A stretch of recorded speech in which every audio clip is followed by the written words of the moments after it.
Exit poll और असली चुनावी नतीजों में अंतर किस प्रकार का होता है, इस पर एक बड़ी मजेदार रिसर्च है जो वरुण के पास है। वरुण, जरा बताइए, इसमें भी कुछ ऐसा फर्क निकल कर आता है और अगर होता है तो कितना बड़ा होता है, कैसा दिखता है? देखिए, फर्क तो निकल के आता है और ये मोतीलाल ओसवाल की रिपोर्ट है बेसिकली, मैं आपको बताऊं, और इसमें काफी इंटरेस्टिंग इन्होंने एनालिसिस किया है। इनका कहना है कि जो भी पार्टी फेवरेट होती है उस समय की, और एग्जिट पोल में जितना भी उनको सीट दी जाती है, उससे ज्यादा ही सीट अगर आप देखेंगे तो पिछले 4 इलेक्शन में देखने मिला है कि उनको मिलके आती है। यानी कि इनकी रिपोर्ट ये कहती है कि एग्जिट पोल को अगर आप देखेंगे तो वोटर का मूड जो है वो पूरी तरह से कैप्चर नहीं करते। ये आप देखिए, पिछले 4 इलेक्शन का इन्होंने एनालिसिस किया है और इनको उसमें देखा गया है कि जो फेवरेट पार्टी होती है उनको जो एग्जिट पोल है उसके मुकाबले 40 से 60 सीट जो है वो ज्यादा मिलती है। औसत अगर आप देखेंगे तो 55 सीट की है। और जो नॉन फेवरेट पार्टी होती है उनको 26 से 71 सीट्स कम मिली है पास्ट में, यानी कि एवरेज 45 सीट्स कम मिलती है। मैं आपको आंकड़े बताता हूं। 2019 में देखिए, एनडीए एग्जिट पोल का अनुमान था, जो पोल ऑफ पोल्स है, 287 सीट्स का, इनको मिली 353 सीट्स, यानी कि 66 सीट्स जो है इनको ज्यादा मिली।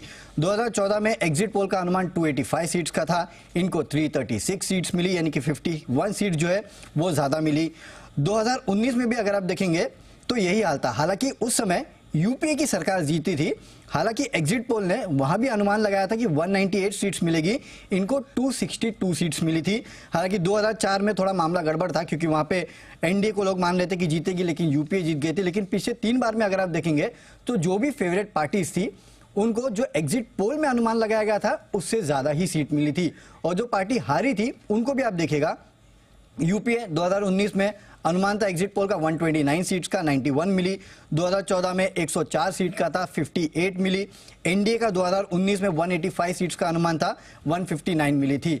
तो ये पिछले 3 इलेक्शन को अगर 4 छोड़ दे और 3 इलेक्शन को भी अगर आप देखेंगे तो उसमें यह समझ में आता है कि जो फेवरेट पार्टी होती है, जिसका लोग मान के चलते हैं कि जीतेगी, एग्जिट पोल से उनको ज्यादा सीट मिलती है, और जो पार्टी नॉन फेवरेट होती है उनको एग्जिट पोल से कभी भी कम सीट मिलती है। और अगर इसको आप बेस मान के चले तो जैसे कि आशीष बता रहे थे कि 367 सीट के आसपास का पोल ऑफ पोल्स है, उसमें आप 55 सीट जोड़ लीजिएगा तो हो सकता है मोदी सरकार सही में इस बार 400 पार निकल भी जाए। ये बहुत ही इंटरेस्टिंग रिसर्च आप लेकर आए हैं, और अगर इसी प्रकार का ट्रेंड रहा इस बार भी तो डेफिनेटली जो 400 पार का नारा है वो यहाँ पर आप कह सकते हैं सफलीभूत होता हुआ दिख सकता है। लेकिन